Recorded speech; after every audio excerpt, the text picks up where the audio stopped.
si të zgjidhësh mosmarrëveshjet. Në njëri thotë, ku e di ky që jam zë me vjerën, no?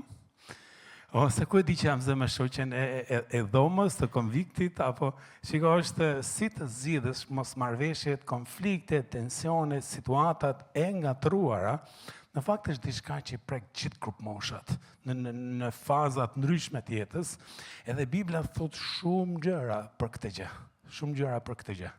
Sepse ke histori të Biblës të pafundme që janë të mbushura me mosmarrëveshje, me konflikte, me tension. Tension mes kombeve, tension mes familjeve, tension mes njerëzve, tension mes njeriu dhe Perëndis. Gjithkohës i ke nëpër Bibël. Kështu që ajo që do bëjmë është të shohim një pasazh nga Vjata e Re edhe një pasazh nga Vjata e Vjetër dhe lutem që secili do të marrë një fjalë specifike për situatën ku është, edhe lutem shumë që nëse jeni në situatë tensioni në një marrëdhënie çdo lloj, do marrësh një nxitje për ta përmirësuar atë, edhe nëse gjërat shkojnë vaj, do marrësh një parim që ta kesh gati.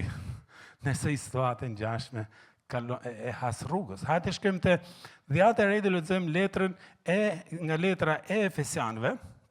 Dhe është ky vargu që këto vargjet që kam si shumica i dim përmendsh, sepse thonë, zemëroni dhe mos mëkatoni, dielli të mos perëndojë minatin tuaj dhe mos i jepni vend djallit. Edhe ka shumë gjëra të vetëm të dy vargje. Ka shumë, mund merresh me ngej me secilin varg edhe ka shumë gjëra të bukura aty. Shiko, zemërohuni. Fjala aty zemërohuni, çfarë thot? E thot Bibla që mund zemërohemi, që është okej të zemërohemi. Bibla bën qartë se shiko, konfliktet, mosmarrëveshjet, tension janë pjesë e jetës. Janë pjesë e jetës, është diçka reale, nuk çdo marrëdhënie ka mosmarrëveshje. Ka mosmarrëveshje. Është që i bie, nuk është problemi te mosmarrëveshjet. Pse? Do na shoqëro kanë gjithë jetës.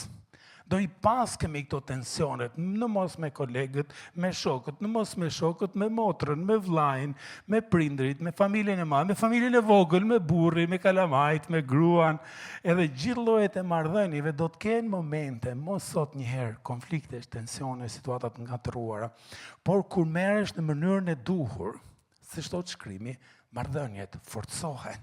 Marrëdhëniet forcohen. Kështu që kjo dhe nxitja e mesazhit, le të mos i lejmë gjërat e voskla, mosmarrëveshjet e vogla, tensionet e vogla që të kthehen në sherrë të mëdha. Synimi i mesazhit është si të kemi mosmarrëveshje, po kur ti kemi të shëndetshme. Ti jenë shëndetshme sepse janë pjesë e jetës, por si ti kalojmë si hajde ta lexojmë edhe një herë Efesianët 4, 26, 27, që thotë: zemërohuni dhe mos mëkatoni. Dielli të mos perëndojë minatin tuaj. Dhe mos i jepni vend djallit. Hajde ndalojmë te kjo pjesa mos mëkatoni. Që i bie ta thyj copa këtë. Mosmarrëveshjet e shëndetshme, janë të mira. Për sa kohë? Kur janë të mira mosmarrëveshjet? Për sa kohë që zemërimi nuk bën mëkat. Zemëroni, por mos mëkatoni, janë si dy gjëra të ndryshme. Zemëroni është emocion, është i pashmangshëm të mos zemërohesh, por momenti që e lejmë këtë ndjenjë, këtë emocion të bëj dëm, të bëj mëkat, atëherë dëmtohet marrëdhënia. Kështu që zemërohu, po mos e lësho gojen për ta lënduar të tjetrin. Është se fjalët në herë nuk kthehen mbrapsht. Cila është tjetra? Dielli të mos perëndojë mbi inatin tuaj. Që i bie, mosmarrëveshjet e shëndetshme e kanë një limit kohe. E kanë një limit kohe deri aty thuhet derisa dielli të perëndojë. Tashti, po lexoj diçka interesante nga Kushtetuta e Shqipërisë. Ndonjëherë thotë ku ka gjëra interesante, aty vetëm rregulla ka. Hajde shohim. Te Kushtetuta e Shqipërisë, neni 31.b thotë kështu. Të ketë kohën dhe lehtësinë e mjaftueshme për të përgatitur mbrojtjen e vet. E di se interpretojnë këtë? O shok, edhe i dënuari, edhe i akuzuari për krim, e ka të drejtën me ligj që të ketë një farë kohe për të mbrojtë, edhe për ta thënë atë gjën e vet. Edhe është disa herë ne zemërohemi edhe më i minat, se japim radhën fare atij tjetrit. Me fol, ose nuk e kryejmë fare mundësinë për ta shprehur pse u zemërum, pse i mërsit, edhe çka ka që shkon. Edhe duke sigur, disa herë zemërimi i mbledhur bën që t'i vëmë limita atij tjetrit. Por me drejt ligj edhe i akuzuari ka të drejtë me shpreh atë që ka brenda vetes, kurse ne jo. Ndoshta një student thotë, shiko, jam zëm me babin edhe s'do shkoj shtëpi këtë fundjavë. Nuk dhe jap fare mundësinë të shprehet, e ta thoj atë që ka për të thënë.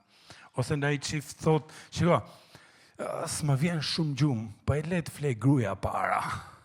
Pastaj po shkoj të flej unë. Ose t'ja fusi gjumë këtë divani, që jam më rahat divani. se sa krevet. Ose shokët ndërrojnë kafen. Thjesht mos ta hazë. Shiko, nuk po pi kafe atje, sa atje pi ai ose ajo. Do shkoj të pi kafe në i vend tjetër, i shmangen njëri tjetër.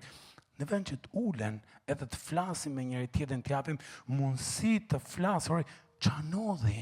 Qa e filloi këtë mosmarrëveshje, qa konflikti ka, qa tensioni ka. Shiko, gjithë kërkimet, gjithë studimet e cilësojnë izolimin shumë të dëmshëm. Kjo që bëjmë ne, që izolohemi, është shumë e dëmshme. Biblia thot, ka një limit kohe për të patur mosmarrëveshje, por jo për gjithmonë. Ka një limit kohe. Sipas shkrimit, e mira është të sqarohet pa perënduar dielli. Ne me stafin themi, te stafin te ICF-ja, themi shiko, ke 24 orë me majt inat. Se nga inati fillo mos dite. Por ama mos e fillo ditën tjetër, pa e sqaru qa tensioni pate, kur mërzite, qa nodhi, qa snodhi, para se me fillu dita tjetër e punës. Pse? Sepse gjërat e mbledhura sjellin dëme. Inatet e mbledhura, mos fal, sjellin dëme fizike, edhe sjellin dëme në marrëdhënie. Ata ilustrojmë të Coca-Colën. A është kjo Coca-Cola në foto? A është kjo? Kush e di çaj ka ndonë sa Coca-Colës? Nëse merr një shirë Coca-Cola dhe i hut sa karamele me mente, i hut ato karamelet me mente, tuk. Edhe nëse e trazon, bum, qa do nodhi? Nëse hap tapën, do shpërthej. Nëse nuk e hap tapën, do shpërthej, prapë se prapë. Do shklyet a i bidoni, është na njerë zemërimi mbledhur plas edhe na dëmton. Disa herë na dëmton fizikisht. Disa herë të ke dhimbje, djegje stomaku të dhem në vendet ndryshme të trupit. Pse? Është zemërim i mbledhur aty brenda vetes. Cila është tjetra? Mos i jepni vend djallit. Edhe nxitja është mosmarrëveshjet e shëndetshme duhen zgjedhur, duhen sqaruar, duhen zgjedhur. A i di se çfarë është një nga gjërat e preferuara të ligut? Është konfliktet e pazgjedhura. Mosmarrëveshje, tensionet, sepse shkrimi thot, Krishti thot, djalli vjen për të vjedh, për të vrarë, për shkatru. Nuk vjen pra si gjë të mirë. Vjen vetëm ku me gjet në i gjoj që ka fillu kriset, së të mos në marrëdhënie ty brenda. E ta shkatroj atë gjë edhe më keq. Shkrimi thot, mos i jepni vend djallit, edhe them her pas here, po përkthimi i preferuar është një vend në Bibël që thuhet, mos i jepni foothold djallit, mos i jepni vend as sa të mbështesi këmbën. Se në disa herë kur ne mbledhim gjëra në farë forme, po japim vend ligut që të hyjë ajo marrëdhënia, e ta çmontoj edhe ta dëmtoj, sepse i ligu po kërkon për hapësira të tilla, të martesa, të lidhja, të puna, në çdo lloj marrëdhënie.